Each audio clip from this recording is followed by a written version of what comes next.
Crow? I went, wow, I really want to learn from this guy. The next day we go to lunch. But here's the true key element towards a life of sustained abundance. And I said, what is that? He looks at me and he said, mentoring your way to millions. He said, remember that old saying that says, treat people the way that you want to be treated? I go, yeah. He goes, that's a lie. Treat people the way they want to be treated. Treat people the way that they want to be treated. Because everyone's got different goals. Everyone's got different dreams. But if you can help them achieve what they are, you can have anything you want in return. So, wow, that makes a lot of sense to me. So I'm going to go back and implement it today. Every day I'd come into the office, there'd be a line of people waiting to get in. Do you know why? They weren't working for me any longer. They were working for their goal, their dream. And what do you know? Sales doubled, then they tripled, and I ended up getting everything that I wanted in return.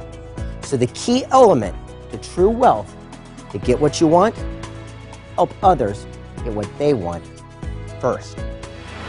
So now you've worked the principles, you've earned the wealth, and you're sitting pretty. Let me ask you a question. What are you going to do with all of it? The whole philosophy of pass it on is to share it from one generation to the next. Sure, you could leave a bunch of money behind, but there's something much more important. One word, legacy. I guarantee you that right now in your head you have an idea for a poem, a song, a book, a play, a movie, even the next great invention. And here's the question. What are you doing with it? Could you imagine unlocking the vault containing all the great leaders who've had great ideas, people like Edison and Alexander Graham Bell and Ford and Jonas Salk? Now, what you're about to explore right now is the exact same sequence of events that they followed to take their idea from their head to the marketplace. Get ready. Here comes the vault of inspiration.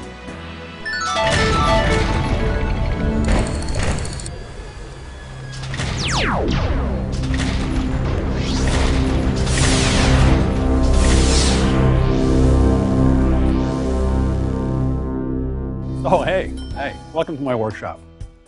Question, how many of you have had or known someone who's had $1 million idea?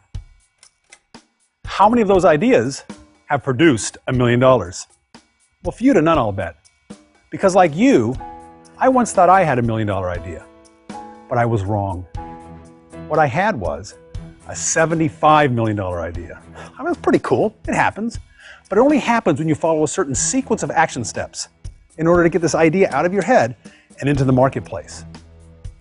The first step in the sequence is catalyst. It's that aha moment.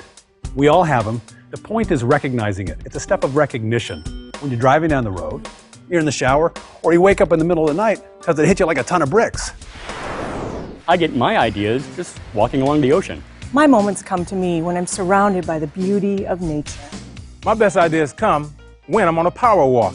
Mine comes when I'm in the shower. The first movie I ever wrote that I sold to a studio was Radio Flyer, and I wanted to direct it, and they didn't want to let me direct it because I was an unproven entity in the director's chair, but I made them let me direct it. And then 8 days after I started, they fired me. So that was, profoundly devastating to me. What was my long-term goal, he asked. And I said, I want to be the president of an airline.